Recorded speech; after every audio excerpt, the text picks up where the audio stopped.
Hello जी, प्रणाम। गोर लगतानी। जी जी, सब बढ़िया बटे। हाँ हाँ, ना बातचीत तो भइले रहे और रवा लोगन आए रहनी तो बतियल ही रहनी हम। हाँ हाँ जी, ठीक ठीक बटे, सब ठीक बा, बढ़िया बटे। हाँ तो ना बात ऊ ना बा, लड़की लड़की का बात ना बा। लड़की कसनो चली, बहुत हल्का सांवर बारी, ओसे कोई दिक्कत ना बटे। ना ना, लड़की कसनो चली, बस उ। हाँ हाँ, डिमांडवा पर ध्यान देहब तनी। जी जी, ना तो कहले रही नू। ना ना, रउआ रउआ टीवी देहब कि फ्रिज देहब कि का देहब, वो से कोनो मतलब ना बाटे जी, बतैली ही रही हम। ना ना, टीवी फ्रिज हमरा बिल्कुल ना चाही। ना ना ना जी, ना ना ना, हमरा घरे अपने गाड़ी बाटे। ट्रैक्टर बाटे 2 गो। जी जी, ट्रैक्टर 2 गो बाटे, बोलेरो एगो बाटे। हाँ हाँ जी जी, ना तो बात बात भइल रहे, बात सब फाइनल है बाटे। हाँ तो उहे लेन देनवा खातिर नु फोन कैले रही। लेन देन के बात अभी फाइनल नानू रहुआ कैले बनी। तो हम तो बतैले ही रही। ना ना, लेन देन के बात ऐसा रहे कि हाँ हाँ, ना ना ना ना, दहेज में हमरा जिंदगी भर खातिर हमारे घर में जितना गाड़ी उड़ी बाटे ओमे पेट्रोल भराते रहे के चाही, उहे हमार दहेज बाटे। ना ना, पागल ना बनी हम। अरे रउआ बात ना समझतानी। हम एक पैसा ना ले, हम एक चवन्नी ना ले, हम एक कुछ चीज़ कुछ ना चाही हमरा। बस हम जिंदगी भर पेट्रोल खाली हमार भरवाई। दहेज में हमरा पेट्रोले चाही। ना ना, हम कह देनी तो कह देनी ना, दहेज में हमरा चाही तो पेट्रोले चाही, ना तो ना चाही, कुछो ना चाही। देख ना ना, अरे रउआ छोरी ना, सांवर भी है लड़की की का भी है, वो से मतलब ना बटे। अरे लड़की रउआ लांगरो रही, लुल्हो रही, आन्हरो रही, हाँ कुछो रही, पैरालिसिस भी मरले रही लड़की के, तो हम बियाह कर लेब। हाँ कर लेब, एकदम कर लेब। ना ना, ऐसा बात करते हैं रउआ, हम कर लेब, चाहे कुछो हो जाए कर लेब, कर ही ले हब। ना कुछो हो जाए हम बियाह कर लेब।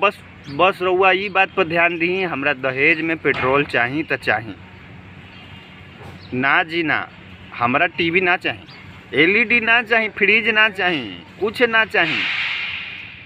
ना ना, बियाह तो तबे होई जब हमरा पेट्रोल मिली दहेज में, तो वहीं होई।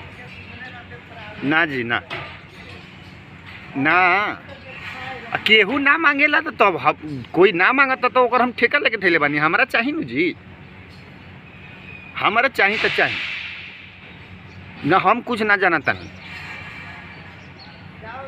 ना तो ब्याह ना हुई, ना ब्याह ना हुई लड़की। अरे लोग पागल कही, लोग के का बाटे, लोग तो अपने मरत ही हैं। हाँ, एक ही बूंद पेट्रोल खातिर लोग यहाँ छाती पीटत हटे।